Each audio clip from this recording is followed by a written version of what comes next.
Hello दोस्तों। आज हम लोग सर्जरी का एक नया टॉपिक पढ़ेंगे जो है ऊंड। ऊंड का मतलब क्या है कि आपका जो एपिथेलियम टिश्यू है उसमें अगर कुछ भी डिसकंटिन्यू होता है, कुछ भी ब्रेक होता है, वो कंटिन्यू होता है, उसमें अगर कोई भी डिसकंटिन्यूटी होता है तो उसको हम लोग ऊंड बोलते हैं। तो अगर आपका स्किन अगर डिसकंटिन्यू में सिर्फ जो आपका स्किन इन्वॉल्व है तो उसको बोलते हैं हम लोग सिंपल वुंड। अगर वो चीज़ ज़्यादा डैमेज्ड है, मतलब कि उसमें आपकी नर्व्स भी है, वेसल्स भी है, टेंडन्स भी डैमेज्ड है, तो इसको हम लोग बोलते हैं कंपाउंड वुंड। फिर देखते हैं इसके क्या कितनी टाइप्स के हैं वुंड। तो पहले जो फर्स्ट कैटेगरी में है वो दो टाइप की है, वो है क्लोज्ड वुंड और एक ओपन वुंड। और सेकंड कैटेगरी में जो है वो टाइडी वुंड से और अनटाइडी वुंड से। और थर्ड कैटेगरी में जो है वो है एक्यूट वुंड और क्रोनिक वुंड। इस सब को हम लोग आगे बहुत अच्छे से समझेंगे। तो पहले शुरू करते हैं क्लोज्ड वुंड से। क्लोज्ड वुंड आपका 3 टाइप का है। क्लोज्ड वुंड का जो 3 टाइप का है वो कंट्यूजन है, एब्रेजन है और हेमाटोमा है। इसको क्लोज्ड वुंड इसलिए बोलते हैं क्योंकि इसमें आपकी स्किन की ब्रेकडाउन नहीं होती। और एक जगह पे जहाँ पे एब्रेजन होता है वहाँ पे स्किन थोड़ा सा ब्रेकडाउन, सिर्फ ऊपर वाला लेयर होता है, ऐसा नहीं कि फुल्ली, मतलब कि आपकी नीचे सब लेयर भी दिखने लगती है, इसीलिए इसको क्लोज्ड वुंड बोलते हैं। तो पहला जो है वो कंट्यूजन है। इसमें क्या होता है, आपकी मान लीजिए कि एग्ज़ाम्पल लेके समझ लेते हैं इससे कि आपकी कहीं कोई भी पार्ट में गाड़ी चढ़ के चली गई है, तो उससे क्या होता है कि उधर जो भी पार्ट में गाड़ी चली है ना, वो पार्ट में आपकी ब्लड जो है कलेक्ट हो जाता है, जिस वजह से आपकी उधर की जगह थोड़ा डिस्कलर दिखती है। ब्लड उधर जमा होकर रह गया तो उधर डिस्कलरेशन दिखती है। फिर आपकी स्किन लेकिन इसमें ब्रेकडाउन नहीं होगी, ये है कंट्यूजन। फिर नेक्स्ट जो है वो एब्रेजन है। इसमें क्या होता है कि आपकी जो एपिडर्मिस है वो स्क्रैप टाइप का हो गई होगी, तो उससे क्या होता है कि आपकी जो डर्मिस नीचे वाला लेयर वो दिखेगी थोड़ा सा। ये चीज़ ज़्यादा पेनफुल है क्योंकि इसमें आपके नर्व एंडिंग्स जो है वो एक्सपोज्ड हो चुका है आपके एनवायरनमेंट के साथ। और इसको आपको कैसे ट्रीट करना है, पहले तो क्लीन करना है, उसके बाद उसका प्रॉपर ड्रेसिंग करना है, उसके बाद उसको एंटीबायोटिक देना है।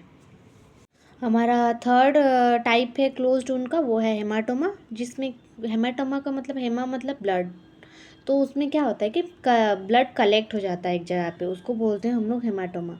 और ये उन पर्सन में दिखती है जिनमें बहुत ज़्यादा ब्लीडिंग टेंडेंसी है, मतलब कि उनको उनका ब्लड जो है वो क्लॉट नहीं होता है, वो जमा हो जाता है। उस पर्सन को हम क्या बोलते हैं, हेमोफीलिया। जो जिनका है कि एक डिसऑर्डर है जिसमें आपका ब्लड जो है क्लॉट नहीं होता इजीली। तो आपका हेमाटोमा ना अकॉर्डिंग टू एनाटॉमिकल पोजीशन कहाँ पे है वो ब्लड जमा, उस हिसाब से 3 टाइप का डिवाइड हो रहा है। एक है सबक्यूटेनियस, अगर आपके स्किन के अंडर में ही ब्लड जमा हो गया है तो उसको बोलते हैं सबक्यूटेनियस। दूसरा है इंट्रामस्कुलर, अगर मसल्स के विद इन, मसल्स के अंदर हो गया है ब्लड जमा तो उसको बोलते हैं इंट्रामस्कुलर। थर्ड जो है सब पेरिटोनियल, अगर पेरियोस्टियम और बोन्स के ऑर्बिट के बीच में हो गया है ब्लड जमा तो उसको बोलते हैं सब पेरियोस्टियल। तो ये रही हमारे 3 टाइप के haematoma according to anatomical position. हमारा नेक्स्ट जो फर्स्ट कैटेगरी का नेक्स्ट टाइप है वो है ओपन वुंड्स। ये 4 टाइप का है। एक है इंसाइज्ड, लैसरेटेड, पेनिट्रेटिंग और क्रस्ट। इसको इसीलिए ओपन वुंड बोला जाता है क्योंकि इसका जो अंदर टिश्यू है ना वो एक्सपोज्ड हो जाता है एनवायरनमेंट के साथ, इसलिए उसको ओपन वुंड बोला जाता है। तो पहला जो है वो इंसाइज्ड है।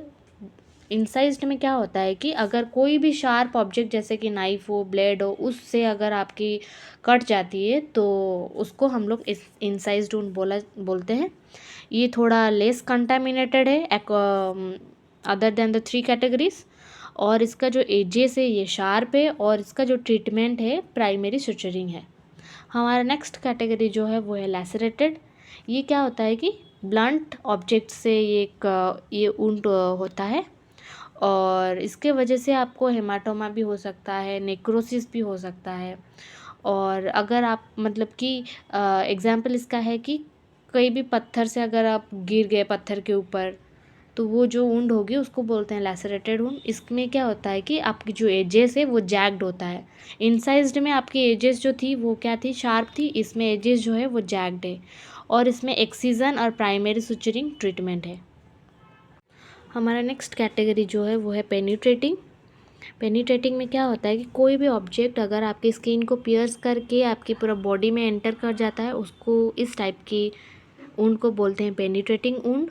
और ये बहुत ज़्यादा नोटोरियस है। नोटोरियस इसीलिए बोलते हैं क्योंकि ये बाहर से ज़्यादा कुछ नहीं दिखती है, छोटा सा ऊंड दिखती है, लेकिन अंदर ही अंदर ये बहुत ज़्यादा डैमेज कर चुकी होती है। फॉर एग्ज़ाम्पल कोई भी गन शॉट हो, फिर हमारा जो इसका ट्रीटमेंट है, अगर इसको ये वाला ऊंड आपकी एब्डोमेन में हुआ है तो इसको आप एडमिट करने से ही ठीक होगा। फिर नेक्स्ट जो है वो है क्रश्ड ऊंड।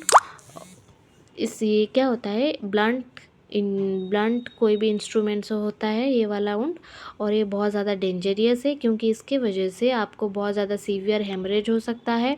और क्रश्ड ऊंड के वजह से कभी कभी पेशेंट जो होता है गैंग्रीन भी उसको हो सकता है। फॉर एग्ज़ाम्पल कोई भी व्हीकल अगर आपके ऊपर चढ़ गया है, मतलब कि वॉल अगर कोलैप्स कर गया है आपके ऊपर, तो इस सब चीज़ों से क्रश्ड हो, मतलब कि आपकी स्किन जो है पूरा क्रश्ड हो गया होगा, इस टाइप के ऊंड को हम लोग क्रश्ड ऊंड बोलते हैं। नेक्स्ट कैटेगरी का जो 2 टाइप है वो है टाइडी ऊंड्स और अनटाइडी। टाइडी से आप लोग क्या समझते हैं कि कोई भी चीज़ क्लीन वो जगह साफ़ हो, उसको बोलते हैं हम टाइडी ऊंड। और अनटाइडी मतलब वो जगह साफ़ नहीं हो, बहुत ज़्यादा गंदा हो, कंटामिनेटेड हो, तो उसको बोलते हैं अनटाइडी ऊंड। तो टाइडी ऊंड में जो 3 फीचर्स है वो है, वो किस टाइप का ऊंड होना चाहिए, इनसाइज्ड ऊंड, मतलब कि क्लीन कट होना चाहिए उसमें। और इसमें क्या होता है, हेल्दी टिश्यू रहता है, लेकिन कभी कभी रियली टिश्यू लॉस हो सकता है।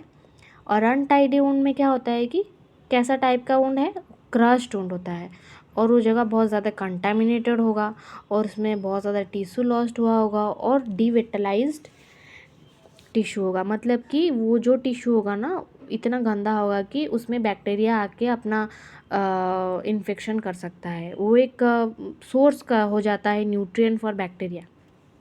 फिर हमारा जो थर्ड टाइप का जो 2 है वो है एक्यूट वुंड और क्रोनिक वुंड। एक्यूट मतलब आपको थोड़े समय के लिए होगा, जैसे कि स्टैब वुंड हो, कुछ भी ट्रैफिक एक्सीडेंट के वजह से हो, ब्लास्ट इंजरी कुछ भी हो। और क्रोनिक वुंड में जाता है जैसे कि लेग अल्सर। उनका जो नेक्स्ट फेज़ है वो है आपकी कंपोनेंट्स ऑफ वुंड हीलिंग। इसमें आपके 4 फेज़ आता है। पहला जो फेज़ है इन्फ्लेमेटरी फेज़, दूसरा जो फेज़ है वो प्रोलिफरेटिव फेज़, तीसरा फेज़ जो है वो है रीमॉडलिंग फेज़, चौथा फेज़ ऑफ स्कार फॉर्मेशन। पहला जो फेज़ है वो है इन्फ्लेमेटरी फेज़। इस फेज़ में क्या क्या स्टेज होता है, क्या क्या प्रोसेस होता है वो देखते हैं। पहले तो आपकी जो हिस्टामाइन है वो रिलीज़ होगा। फिर वो जो हिस्टामिन रिलीज़ हुआ वो क्या करता है कि आपकी जो कैपिलरी की परमिएबिलिटी हो उसको इंक्रीज़ कर देता है। फिर उसके बाद क्या होता है, प्रोस्टाग्लैंडिन और काइनिन्स रिलीज़ होता है, जो कि आपकी वैसोडाइलेशन और वैसोकंस्ट्रिक्शन में हेल्प करता है। और ये और दूसरा काम इसका क्या है कि ये केमोटैक्टिक रोल प्ले करता है, जो कि आपकी वाइट सेल और फाइब्रोब्लास्ट सेल को उस जगह पे लेके आता है। फिर तीसरा जो काम है वो है पीएमएन का है, वो जो कि बहुत डोमिनेट करता है आपकी इंजरी के 48 आवर्स के अंदर।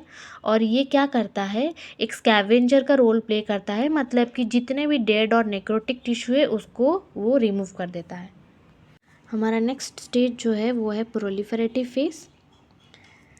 इसमें ये कौन से दिन में होता है, 3rd और 5th डेज में होता है। आपका जो पीएमएन डोमिनेंट होता है इन्फ्लेमेटरी फेज़ में, इस फेज़ में क्या होता है, पीएमएन जो होता है वो डिमिनिश हो जाता है, घट जाता है, और उसके जगह पे क्या होता है, मोनोसाइट इंक्रीज़ करता है।